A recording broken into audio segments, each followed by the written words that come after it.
It's Tuesday, which means we are here to talk about all things trust. And I don't even know where to start today. I don't even know where to start today. I was thinking about it this morning and yesterday. What are we going to talk about today? What's on the agenda? What are we, what could we possibly dive into? And it's like there's so much to tackle. I don't even know where to start, but there's two things that I thought were really interesting that have come up over the past few weeks. And it really ties into what I've been talking about when it comes to trust, and specifically the narrative around the villain, victim, hero, this VVH loop that we're caught in, this never ending spiraling narrative of. And it's the fact that I can't even tell you what date it was, but the correspondence dinner, it was 4 whole days after that correspondence dinner that I found out that there was an assassination attempt on the president, or whatever that was. I had no idea. I had no idea because I am that tuned out of mainstream media, news, and I would say public opinion for the most part, that I literally had no idea that happened. And then once it came into my awareness that it happened, I started sitting back and looking at the stories. And for me, again, they are all stories. And as far as I'm concerned, every one, organization, etc., has a point of view, has a perspective, has an opinion that they want me to buy into.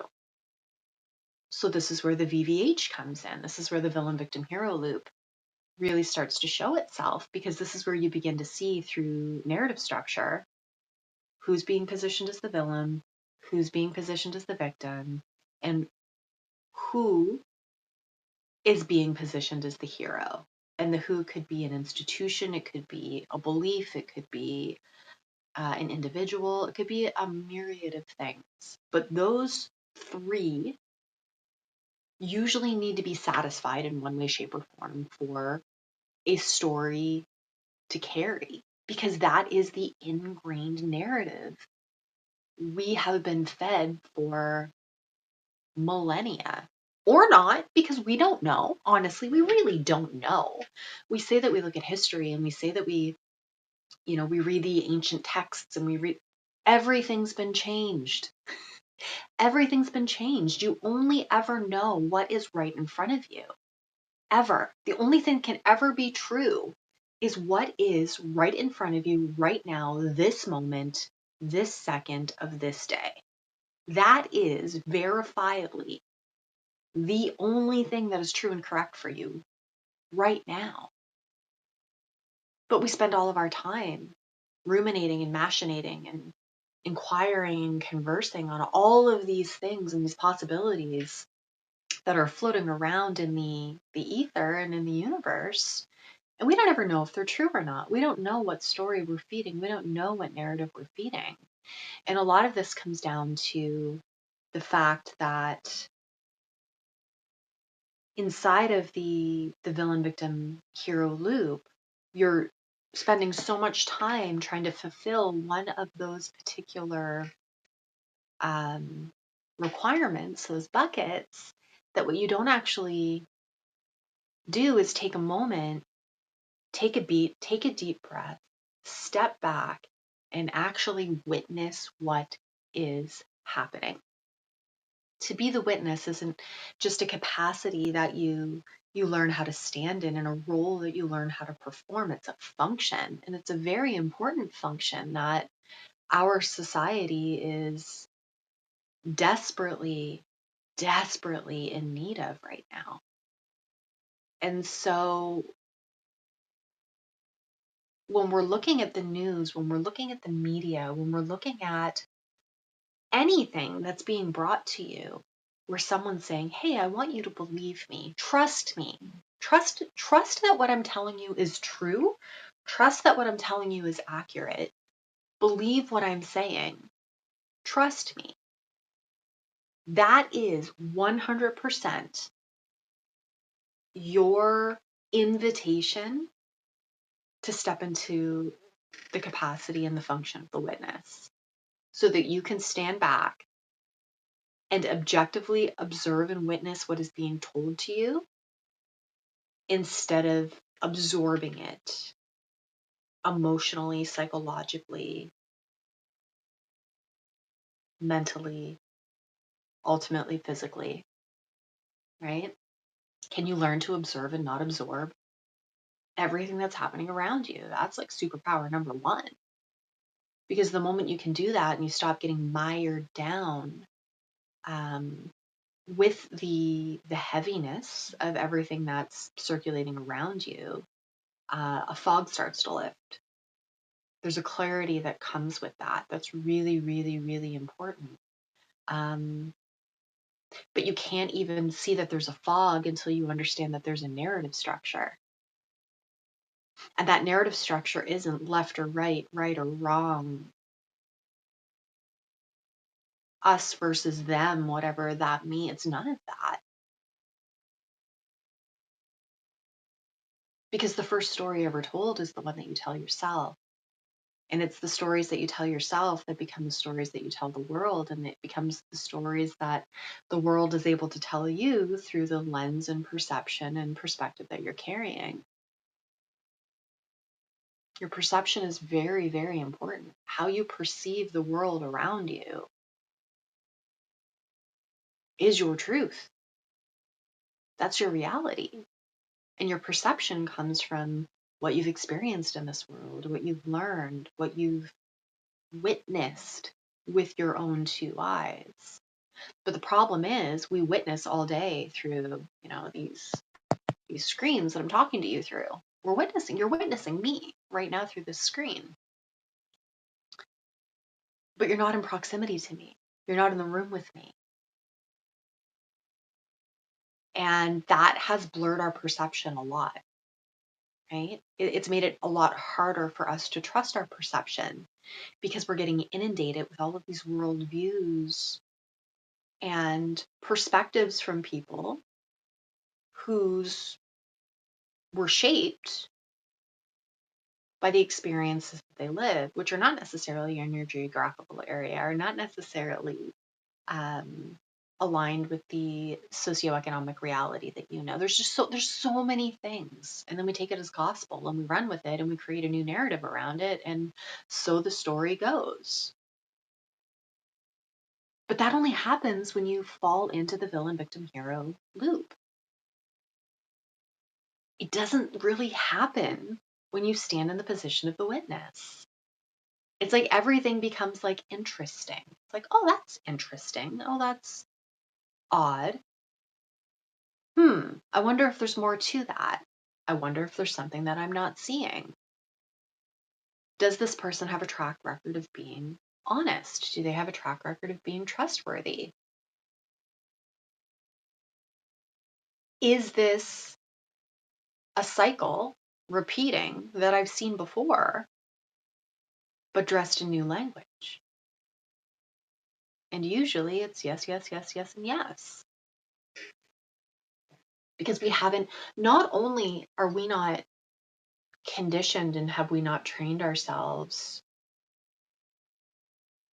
to see these patterns, the fact that we cannot see these patterns playing out means inevitably that we're subconsciously going to participate in them, because when you can't see something, you don't know if you're participating in it or not.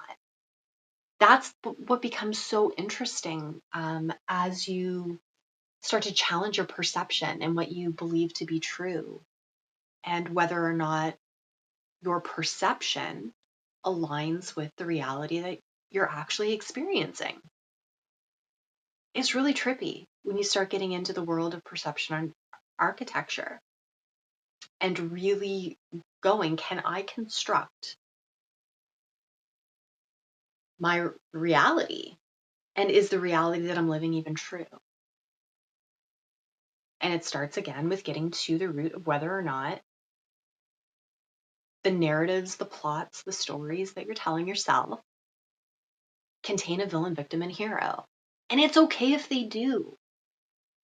It's okay if they do. It's an expression, it's an archetype.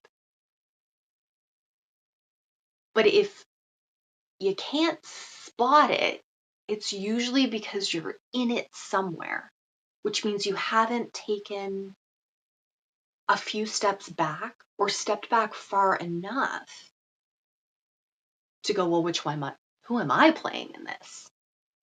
Which role have I assumed? And who am I playing in this story right now? Like, am I the victim? Am I drowning in my victim story right now because it's socially acceptable, it's comfortable, it's what I've always known, it's what's going to garner me currency in the form of sympathy or support or attention? Usually, right? These are the honest, like, this is the brutally honest things, like the questions that we have to start asking ourselves. This is why HALT is baked into, everything I do, because radical, brutal honesty sits at the base of everything, right? So when we're looking at these stories that we tell, the stories that we tell ourselves, the villain, victim, hero, who am I in that story? You have to get really honest about that. Brutally, brutally honest. And it's probably not all going to come at once, because who the hell wants to read all of the chapters of their story that they've kept buried for most of their life? No one.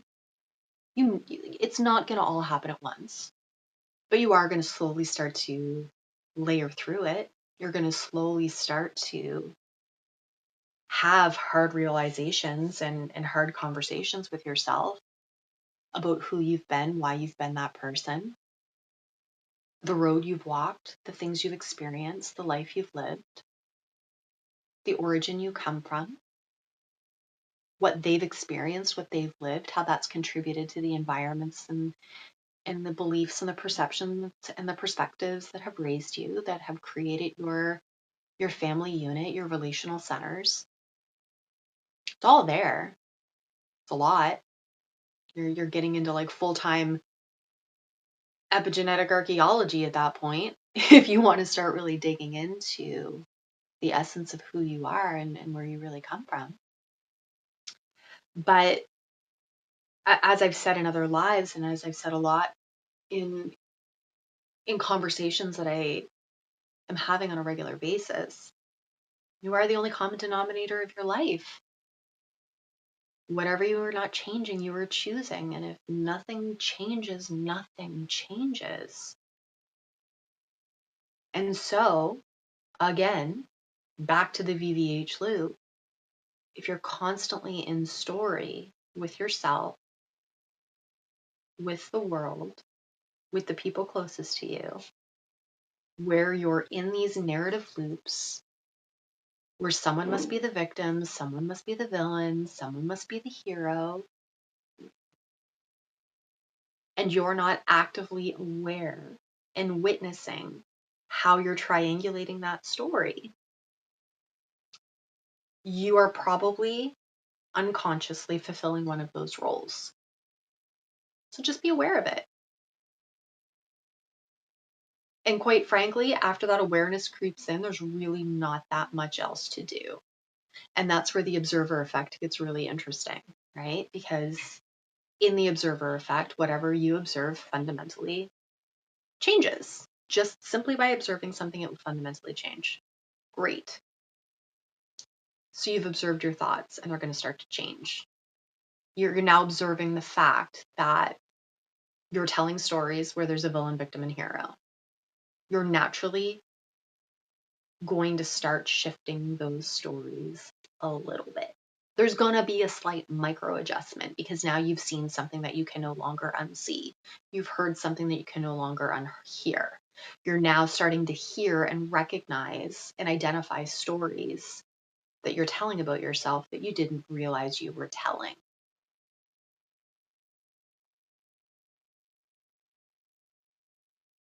It's an interesting pivot point. It's an interesting pivot point because you often hear people say, thoughts become things. Yeah, they do, right? Your feelings, your emotions become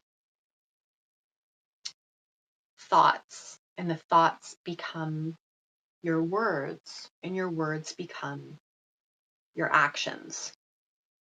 And in that order, there's usually a sensation in your body that is subperceptual, subconscious, that hits you, that forms a thought, that creates the internal dialogue, the words, the language that we use with ourselves, the stories we tell ourselves. Those thoughts informs the words that we speak, how we speak to ourselves, our partners, our children, our coworkers. Dead air, as I am right now, sitting in an empty room with my dog. And then they go out into the world. And pretty much any religious text that you read, spiritual text, meditation, law of attraction, like you name it, people will tell you that you can speak your world into existence. I think it's Isaiah 55:11 in the Bible, where they say that, the words that leave your mouth, wherever they go, they will do what you intended them to do. Karma, right? Everyone has their own word for it. It's really just cymatics, it's resonance, it's cause and effect. But we put these terms and conditions and perceptions and perspectives around all of these things that we believe. But if we just take it back, all the way back to the quality of the stories that we tell, how you triangulate those stories, the position you choose to hold. And I've said it before, and I'll say it again, the most profound and life-changing perspective I've ever taken was that of the witness. Being able to really objectively stand back and look at all things playing out, not as I want them, not as I feel they should be, not as I hope they would be, not as I want them to be, but as they actually are.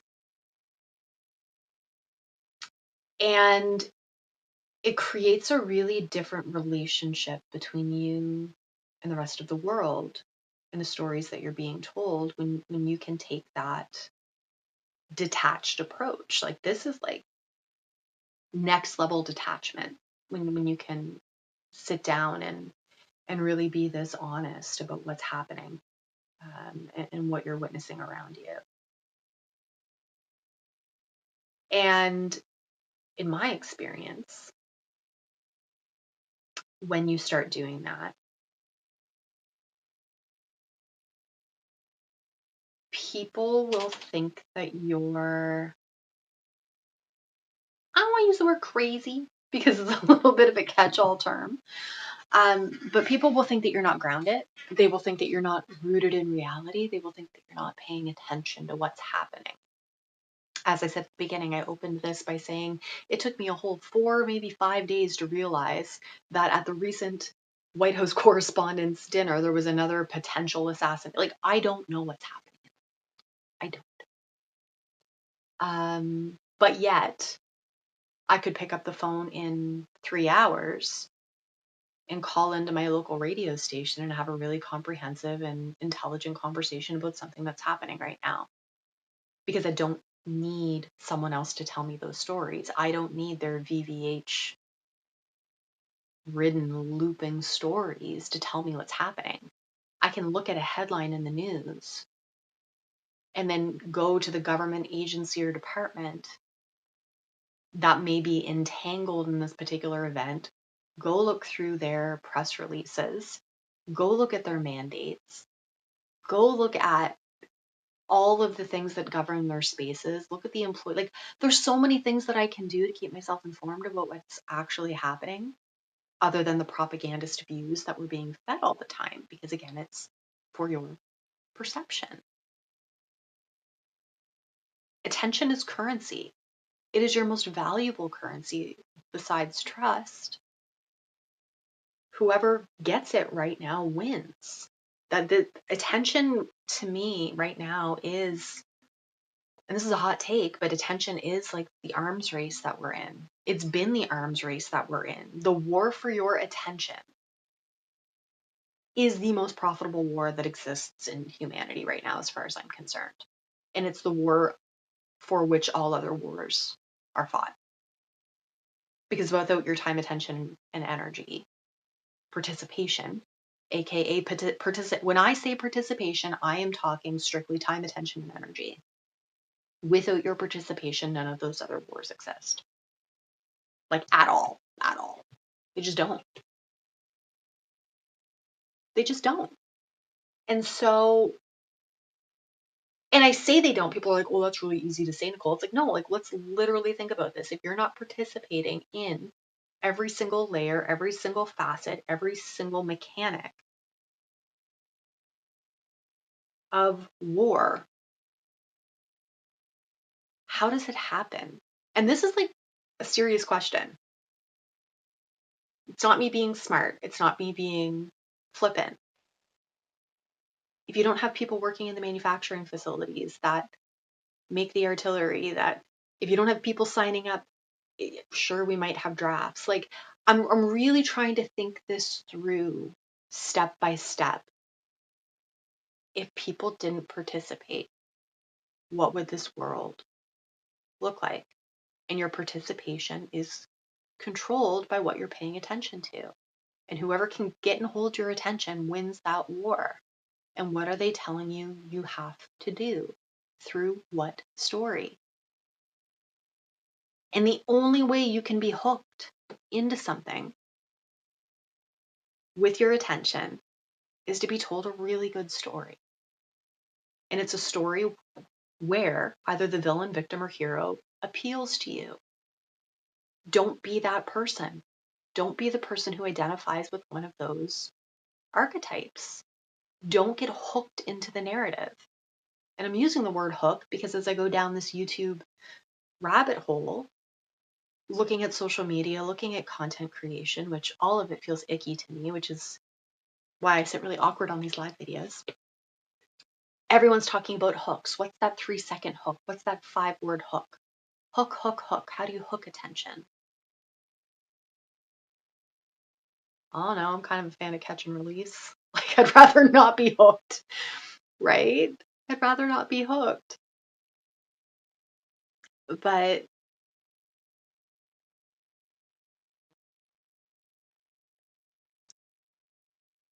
it's just so interesting right now. We're in such an interesting time where your attention can be captured 24 hours a day. 24 hours a day. And you can be moved into doing anything based on how your attention has been captured. And you don't even know how it's being done. Perception, right? Your perception is all you have, and you can change it immediately. Like that, I think that's what's so fascinating and why I've gone so deep, I think, into this rabbit hole of mine that I've created in this system, in this world, is that I've always been fascinated by human behavior. Fascinated by human behavior. And I think it's because I was a very hypervigilant child. So I do have sensitivities, if you will, to my environment. I'm very tuned into my environment and what's happening around me. And for a long time, it made me incredibly sensitive and emotionally unstable is a good way to say that, because I couldn't quite capture and hold and contain my emotions and my feelings. I only knew how to repress them and lock them in and hold them really tight. or they would overflow when I hit capacity and they would just go everywhere. And by then it just, everything becomes collateral damage at that point. And it's not a great way to be. It's not a good way to live. It's not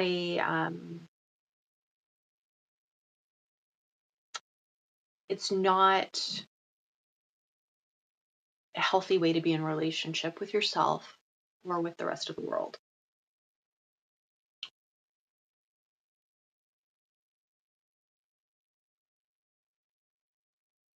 So I've completely lost my train of thought. This is fun. Right, human behavior. I've just been fascinated by it. I went to university with the intention of going to law school, looking at psychology. None of it really felt right. I loved design and architecture. I like structure. I like organization. I like function. And so here I am, 20 some odd years later, coining myself, I guess, as a perceptual architect because I'm able to read environments the way people speak language. I'm able to diagnose trust and build systems and structures the way an architect designs a house. And it's I think it's a skill more people have than they realize, but they're too burnt out and bogged down to actually understand that they have it in the first place. And so that's why I do what I do and I talk about what I talk about and why I'm so passionate about talking about trust and building trust and getting into how we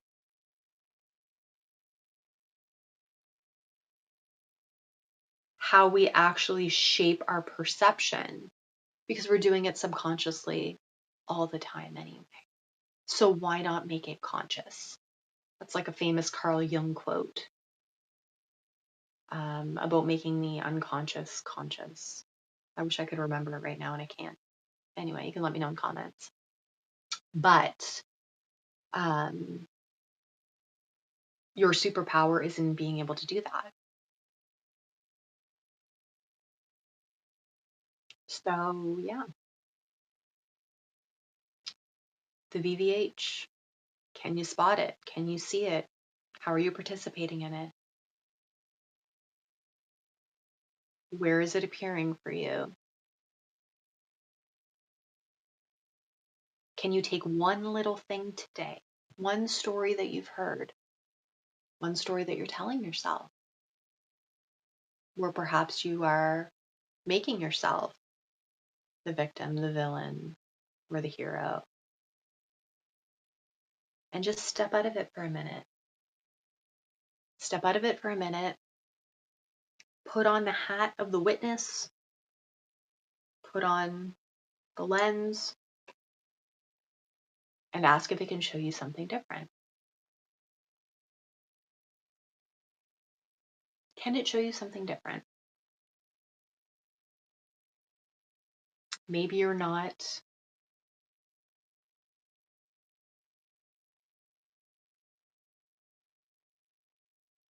maybe you're not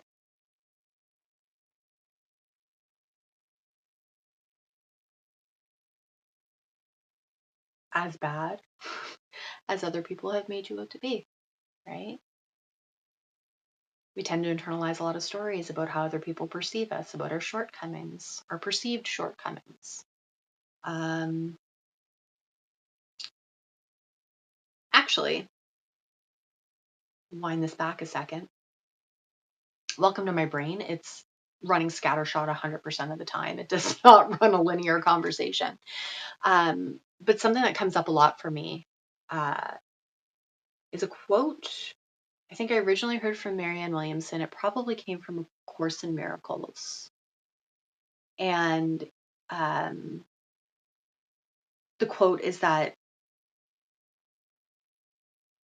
only what you are not giving can be lacking in any situation.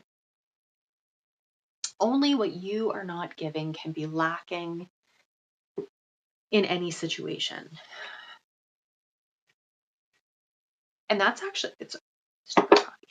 actually a really powerful quote when you think about it, right? And if we want to overlay that on the VVH, so you're the victim in the situation. You're not getting something. Something is happening to you. Okay.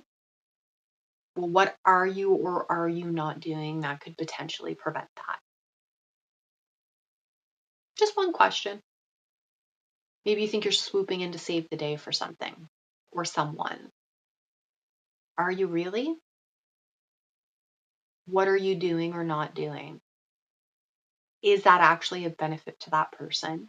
Are you satisfying your ego? Are you truly giving them a hand up or a handout? What is the underlying motivation? Or perhaps you're occupying the villain role. You're not being XYZ for person 1, 2, 3, right? There's always people in our lives that we're never enough for. So what is that person not giving themselves? What is lacking? What are they not giving themselves that they're expecting you now to do for them?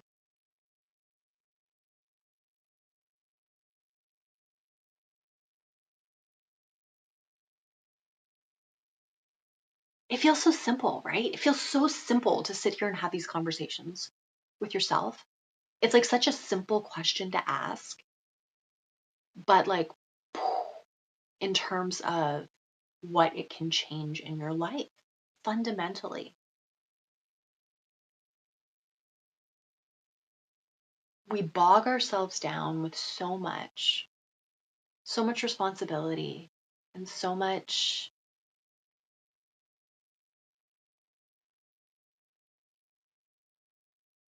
we carry so much that's not actually ours, but we've made it ours.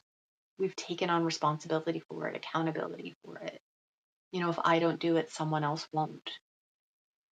If I don't do it, who will? Or no one will ever do it. This is just the way life is. And we tell our own pity stories and our sob stories. And we stay stuck. I'm saying that as someone who has told every freaking story there is to tell. Oh my God, the Victim Olympics, favorite thing. Loved it for years. Until it didn't work anymore. Right? Eventually it stops working. Eventually you will be so sick of everyone's shit around you that the only thing you have left to do is get sick of your own shit. That's your rock bottom, getting sick of your own shit. And realizing that you're just not going to sit in it anymore. You're not going to wallow in it. That you have the ability to be and do anything you want. Anything. You can be anything you want. You can do anything you want. So why have you chosen what you've chosen? Why are you doing what you're doing? Is what served you 20 years ago still what serves you now? Is what lit you up 5 years ago still sitting there untouched, just this burning little ember? But life got in the way. And you don't know how and you don't know why. But this one little burning thing that's sitting over here is just kind of holding a quiet vigil for you to come back to it.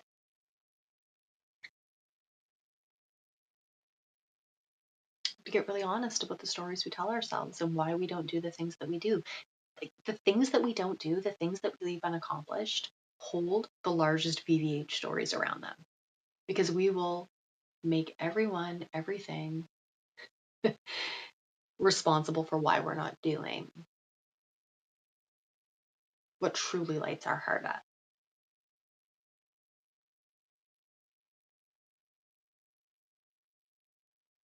it's unfortunate. It's unfortunate because when you can get to the point that you can tune out the noise, tune out the static to the extent that I have at this point, I'd say I'm probably at about 75% signal, 25% noise at this point. I'd like to get a little higher. Things still creep in.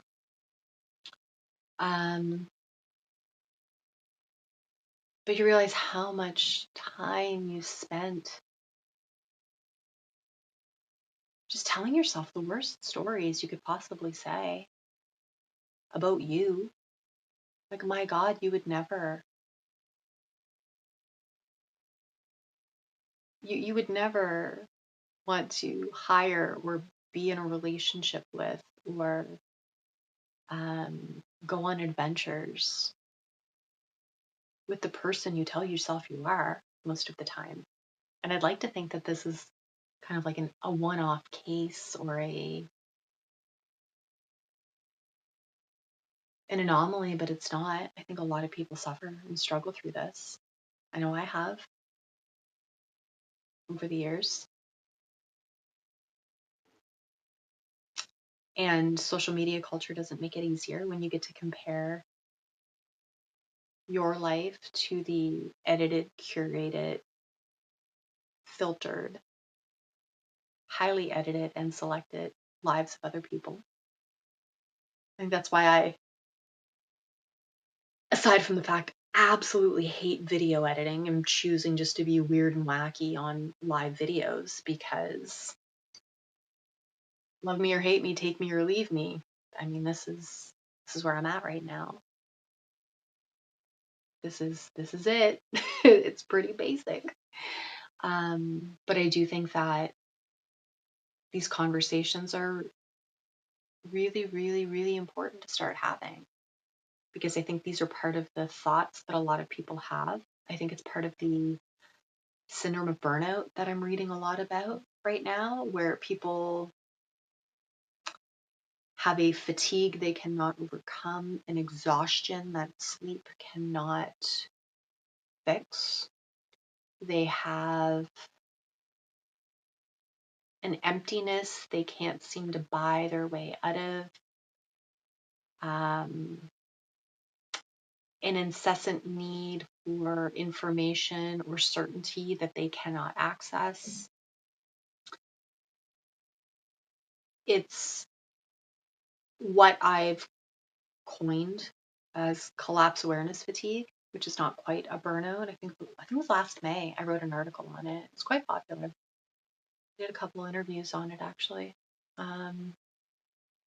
It was on collapse awareness fatigue, and it just spoke to that silent burnout that's sitting underneath the day-to-day lives that everybody's living. And you don't really know what to do with it because you're not depressed, but you're not ecstatic. So you don't really qualify for that diagnosis, which again, diagnosis psychosis, that's a whole other thing we can talk about another day. But it's that exhaustion, it's that fatigue, it's that burnout that sits in when you aren't where you're going. You haven't reached the destination, but you're not who you once were. And you're in that liminal space of change. Your perception is shifting. You've architected a new perception. You see the world differently, but you haven't fully engineered the infrastructure to get you to that new place yet. And that's what takes the time. That's the journey. That's the, and I hate this word, becoming. When you're talking about becoming someone, you're never, are you ever really becoming someone, or are you just being? Right? This is where I'm a total word nerd. And I'm so fascinated by language, specifically the English language, because we have so many words that sound the same but mean completely different things. And then we spend our entire life making these poor assumptions and presumptions and have all of this miscommunication because we don't understand the word that we're using. And becoming is one of those words for me, because it's like this bottomless word. Well, sure, you're always becoming something, but be more concerned about who you're being, because who you're being is who you ultimately become in that future version. Just focus on the being, the right now, what's in front of you. You know, that's why I say, like, when you point your finger out, you got one going. I'm so confused with this camera. You got one going out, you got 3 coming back. Here we go. Am I in frame? Yeah. When you have 1 going out, you have 3 coming back. And those 3 are who you're telling the world you are, who you're actually being, and the distance between the two. It's like to me, this is like the authenticity gap, the age of authenticity. This is where we're at now. This is what we're watching getting shaken out, where we're watching the politicians fall and the gurus fall, and we're at a point now, and I think AI is a big part of it. It's a big part of the technological advancements that we have. It's widening that authenticity gap. It's really shaking out and allowing you to see that gap between who people are being and who they're telling you they are. But it's not the same thing. It's never going to be the same thing. There's always going to be a gap. But the goal, I believe, is, well, my goal is, can I close it? How close can I close that gap between who I'm telling the world I am and who I'm actually being, right? That's why I'm sitting on camera live at 9 o'clock in the morning, spilling coffee all over myself without a filter, just having a conversation, because this is who I am. This is about as authentic as I can get through a camera right now. It's it's a weird time, right? It's a weird time to be alive. But closing that gap is huge. It's really what we should be striving to do. Again, this brings me back to HALT. It brings me back to trust. It brings me deeply back into this ecosystem that I've created around sovereign wealth, which is, who are you being? Is it honest? Can you accept it? Can you be loyal to it? Can you learn how to trust who you are? Do you know where you're standing? Do you know what contracts and agreements are binding you to those places? Are you updating them as you need to? And are you working to your capacity instead of your potential?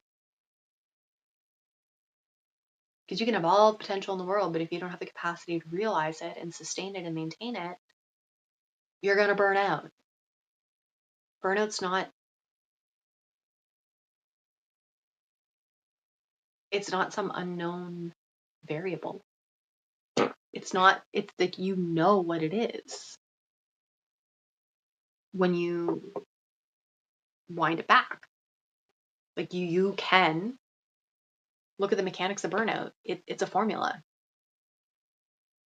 Burnout's a formula. Everything has structure. Everything has structure. Everything has a formula. Everything can be mapped backwards. And I've spent, where are we, 2006, 2006, geez. We're at 2026. I've been reverse engineering this shit since 2017. So I'm 9 years into this reverse engineering process as the number 1 guinea pig. And I can say quite certainly, based on the rooms that I've been in, the people that I've spoken with,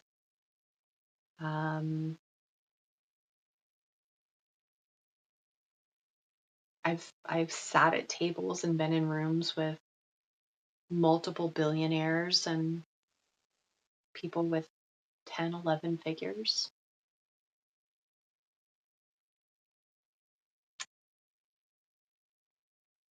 Capacity, 100% capacity is what's going to make you successful or not, knowing your capacity. And when I've spoken to these people, what I found most interesting was that the capacity, their capacity is what made them incredibly successful financially. And their capacity is also, in not in all cases, but in more times than not, have created their most relational challenges. Because when they are looking at their wheel, if you will, it's not round. It's really flat, right? All their capacity is sitting in one field, and it's not equally yoked through all areas of their life. And that's for everyone. You're never going to be perfectly balanced all the time. Like, it's just never going to happen. But what you don't want to be doing for a long period of time is trying to drive on a flat tire, where your capacity is so out of whack and so mismanaged that you can't function. And it's kind of hard to see right now. And I have it in one of my books. But it's like we have, it's really hard to see, but we have like these 9 fields, right? We have these 9 areas of life, but they operate more like a wheel, right? And it's going to be really, is it hard to see? It's so hard to see. Yeah. Anyway, but they operate in a wheel, right? This is you in the middle. Well, one of these days I'll do a screen share. This is you in the middle, right? And you've got to be able to focus on all of those areas and know what's overloaded, what could use more attention, what is holding an enormous amount of value that you have no idea is even there. Like, it's so crazy when you sit back and you start looking at the value in the portfolio of your life and what holds value. And not just necessarily financial value, because that's where we go when we think of portfolios, but we're talking about inherent value. We're talking about resources. And I really started thinking about this when I was looking at off-grid communities, alternative lifestyles. I was deep in the sovereignty movement for a while and trying to understand what these people were exiting or attempting to exit, and then learning that everything's a business and you really just have to learn how to administrate yourself well and know what your contracts are and how to participate in them, and then step out of the VVH loop so that you're not expecting people to do things that are well outside of their capacity, but you don't have to make them right or wrong for it. You just have to choose how to like participate with them, like the whole thing, right? But when I was looking at these alternative communities, and how they always want to look at different financial systems and markets and looking at crypto and like all of these things, I'm like, okay, if you didn't have money and you were relying solely on barter, how would you even know what you have to offer has value? And how would you begin to create a valuation around it? If 1 hour of your time is equal to 1 hour of my time, well, what are you contributing and what am I contributing? What's the reciprocal value of the exchange? And that's kind of how I started getting into creating this sovereign wealth wheel, because I was literally starting to look at my life like an investment portfolio and going, okay, well, in my connection field, this is my network. These are the people that I know. Well, that's interesting. There's a lot of value in there. And these are my material resources. This is what I actually tangibly have available to me. Okay, well, what can I do with that? This is my environment. This is what's happening in my home, in the world around me, in the spaces that I inhabit. Are there micro adjustments and tweaks that I can make here that will give me more capacity, that will increase my physical vitality, my creative expression, my intellectual ability to focus on things that matter, my emotional bandwidth? All of that gets affected by my environment, right? So it's just all of these different things. But we think of everything as separate, but they're not. Everything's connected. And again, it's not a system that you have to sit and work through. You just literally have to be aware that these things are connected. You're already carrying all of it in your invisible backpack in your subconscious already. Give it a name, bring it out into the open, stick it on your wall in a sticky note. Like, I don't know. But the moment you can get it out and you can see it, you can do something with it. This is why Marie Kondo makes you empty everything in your house and put it in a pile in one room so you can see all your shit in front of you and you can sort it into a bin. I don't know, to me it makes sense. It's just how my brain's wired, and I know there's a lot of other people that are wired like this as well. But it all starts with the VVH. You have to get out of the VVH. You have to start telling yourself the truth. You have to step into the role of the witness. You have to be that person that is willing to go, okay, I can see in this story where I am being asked to be the villain, victim, or hero, where I am choosing to be the villain, victim, or hero, or someone is suggesting that I am the villain, victim, or hero. Do I want to believe that or not? And even if I am a villain or victim or hero in that story, even if I am, I can still choose to be something else. I can still choose to be the witness. I can still choose at any moment to step out of that role, witness it all, and course correct.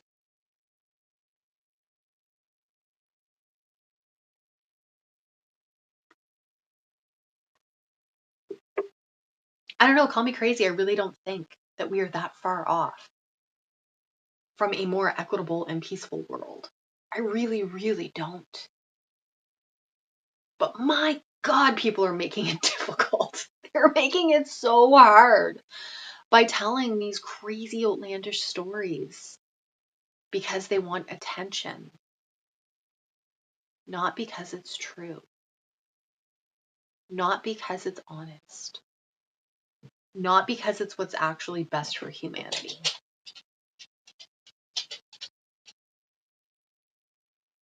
Anyway, I only plan on coming on for half an hour because I have to feed my dog.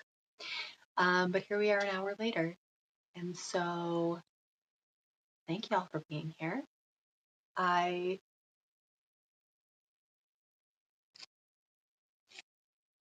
just decided to show up.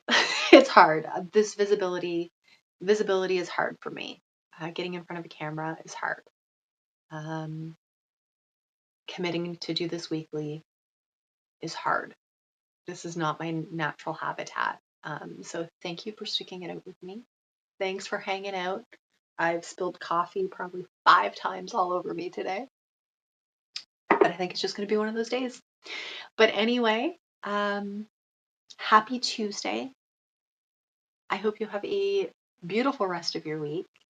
I will be back here next Tuesday. Again, no idea what we're going to talk about. Although I did see someone doing a screen share yesterday, and I'm going to try and figure that out because, I have some things to share. But I have to figure out how to get them up on the screen. Anyway, yeah,